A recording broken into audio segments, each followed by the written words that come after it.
Avengers Endgame, pretty much a big bang, a way to go out on a high note. I mean, the MCU is still going, but still, with the journey we've been going through with the Avengers and some of the members themselves, this is one way to end Tony Stark, Captain America, among other.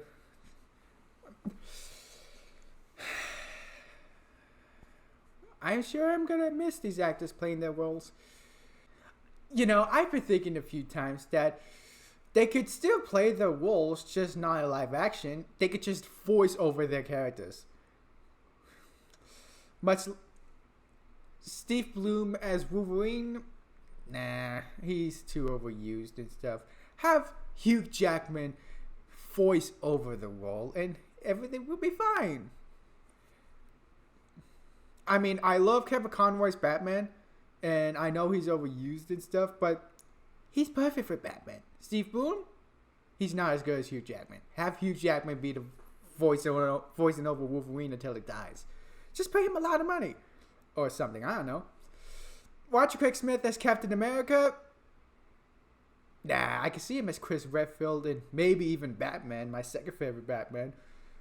But Captain America, it's not that great. Have Chris Evans voice over Captain America instead. I mean, in the 2012 Avengers series, they got the original actress to play as Peggy Carter. No joke. So why not Chris Evans as Captain America in cartoons? I don't even know the actors who voiced Tony Stark, aka Iron Man, but I don't care because let's face it, Robert Downey Jr. is a great Iron Man, and if he just voices Iron Man in cartoons, that would be fine. But I digress. This is Honest Trailers Avengers Endgame. Let's do this. I'm willing to bet that there's going to be an S for spoilers in this one.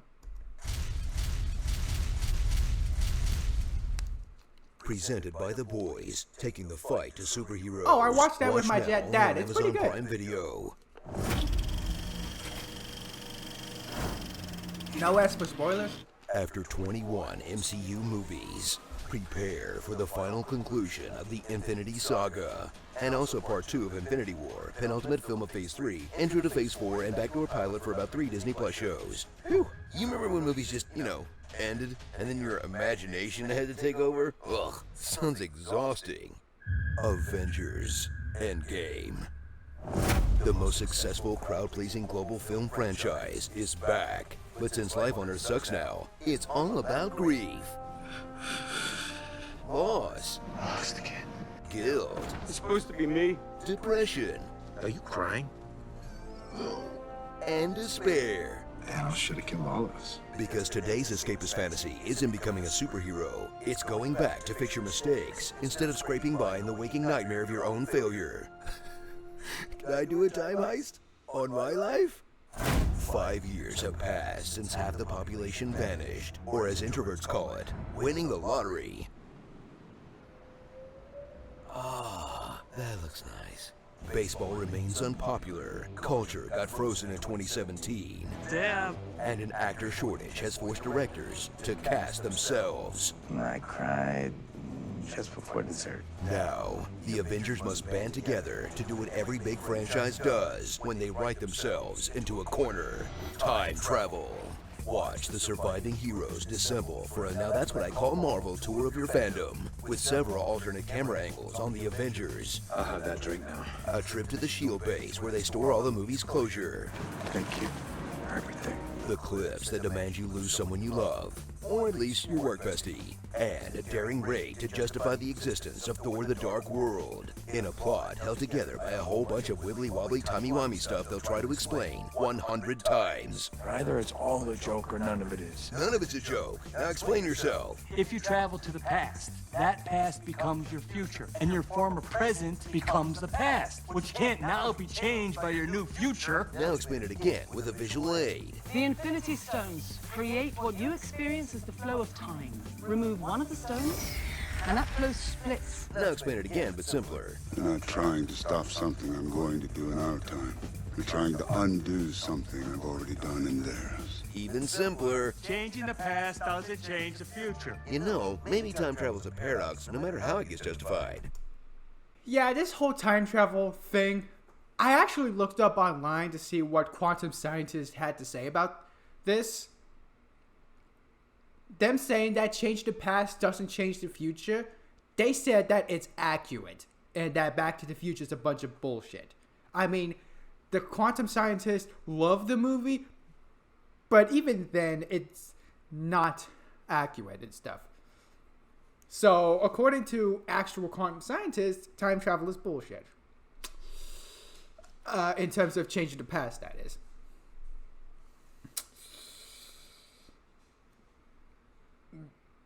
But, we'll never know. See? Reunite with all your favorite Marvel heroes who aren't clogging up an air filter somewhere. Like Iron Man, who's really matured since Iron Man 1, but is still the a-hole who'd rather die than let someone else get the last word. I am inevitable. I am Iron Man. Captain America, who after spending a decade in the present day, has learned to curse, Son of a bitch. Oh, you can't be shitting me. lie, Hell, Hydra. and look at guys' butts. That is America's ass. Thor, who it's okay to make fat jokes about, because he's also suffering from a very realistic post-traumatic stress disorder. What do you think is coursing through my veins right now? Cheese whiz? He's struggling. The Hulk, who cut down on the runtime by finishing his arc before the movie starts. I know, it's crazy. Hawkeye, who deals with the loss of his family by having a very cyberpunk midlife crisis. Ant-Man, who thanks to the internet's brain poisoning is a letdown every time he's not inside Thanos' ass. Flick me. Black Widow, who finally gets a primary storyline in one of these movies, killing herself to motivate the boys. We have to make it worth it. At least you can tell the passage of time by her hair. That's something. Rhodey, hoping and praying they don't travel back before Iron Man 2. Nebula, who ruins the Avengers' plans so many times, the most helpful thing she does is kill Nebula. And Captain Marvel, who's so powerful, the movie desperately finds excuses to leave her out The things that are happening on Earth are happening everywhere. So you might not see me for a long time. until it comes up with an excuse to bring her in.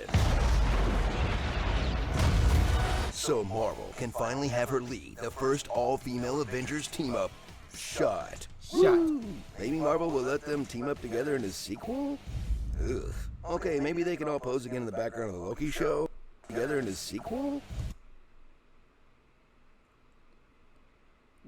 Wait, Marvel Studios What If? Oh, Hawkeye gets his own show. Logan, yep. Wanda. Vision. What? Okay, I don't know much about what they're doing in Phase 4. I know that Logan's going to have his own show. The Falcon and Winter Soldier is going to have their own show.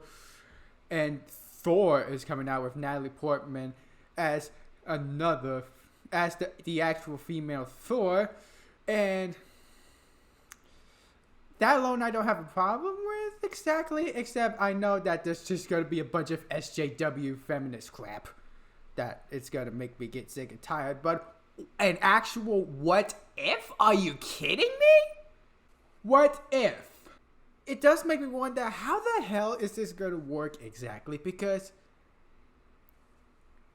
Robert Downey Jr. and Chris Evans, their contract is up at this point. And Wanda and Vision are going to have their own show. Ain't that something? Anyway, let's continue. Ugh. Okay, maybe they can all pose again in the background of the Loki show. Remember Thanos, the MCU's most complex and motivated villain yet? He did. And taking his place is old Thanos. New old Thanos. Younger old Thanos? You know, the version who sits and lets everyone else do all the work. Find the stones. What will you do? Wait. Who steals his evil plans from Spaceballs. Reduced to atoms. You used them 2 days ago. What the hell am I looking at? When does this happen in the movie? Now. What did you do to them? Nothing. Yet. Go back to then. Now. No, I can't. Why? We missed it. When? Just now.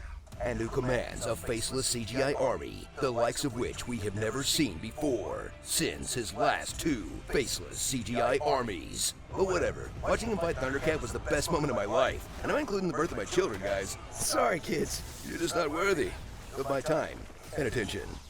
So in a world where everyone hates Game of Thrones now, everyone's worried about Star Wars, and J.K. Rowling won't stop crapping on the floor of her legacy, it's a minor miracle we got a satisfying conclusion to a global nerd franchise. Now just do it again, forever, or the entire film industry will collapse. No sympathy from us, Disney. You did this to yourself.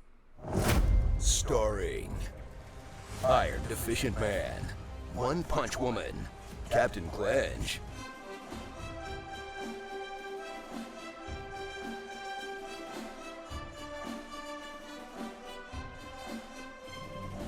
and Hardly Wait. I am Roots. BoJack Norseman. Jeremy Renner's one big line of acting. Go grab your hammer, and you go fly and you talk to him. Go downstairs. Go help. They need you right now. We need more Russos. Give me more Russos. Avengers! Assemble. Hazy ex-girlfriend. Werther's original Avenger. And Ratman and Time Ban. Coming soon to Disney Plus. I Love You 2.8 billion. I love you 2.8. Oh my god. Her mobile plan is still active? Clint, you gotta turn off autopay, man. Yeah, at first, this whole time travel thing. Now, before this movie came out and before I knew anything about its plot, I was hoping that they're not gonna do the time travel thing where they could just recast the Avengers and all that X-Men Days of Future Past bull crap. Because if they did, that's kind of a cop-out, really. Plus, replacing the actors, and they do include time travel in this movie, which I could have been like, oh my gosh, really? But they have a different way. They're doing this differently instead of just because, like I said, changing the past doesn't change the future, which makes me curious about the rules. Like, it really doesn't. And according to the quantum scientist, changing the past doesn't really do that. All they're doing is just going back to the past, getting the stones, and then going back to the present, and then fix everything. And then return them back to the original time before, so that way they won't have to end up making a bad alternate timeline. The time travel thing in this movie, they get a pass. Well, I know that the MCU is still going, and that there's a couple of movies and maybe one show to check out, like Wanda's Vision, and there's the Marvel What If. How are they going to do that exactly? Are they going to reenact scenes but do it in an alternate way? Or they're just going to use still shots and just narrate of what could have happened and put in some cartoon comic panels or something? And how are they going to get Iron Man and Captain America if they're going to do what if scenarios? Because unless they could just simply CGI the characters and not do any voiceovers and stuff, and yes, I'm fine with CGIing the characters. Go fuck yourself if you hate CGI or think it's too overused and stuff. I love CGI and I'm never complaining about it. I'm not sure how this is going to work, but it looks like I'm going to have to wait for a couple of years just to see what's up. Well, if you like my stuff, if you like what you see, consider liking and subscribing to my channel. And one more thing before you go, don't leave just yet. Them bringing up the Disney monopoly, it just reminded me. If you watch Ralph Breaks the Internet and want the Disney Princess spin-off to happen, I have a solution. Please just watch my Dear Disney Ideas for the Disney Princess spin-off video. And if you think the ideas are good enough, spread it to everyone like wildfire. And then hopefully Disney will catch its attention and will make the spin-off happen. Please consider checking out the video. And like I said, consider subscribing if you like my stuff, giving it likes and stuff.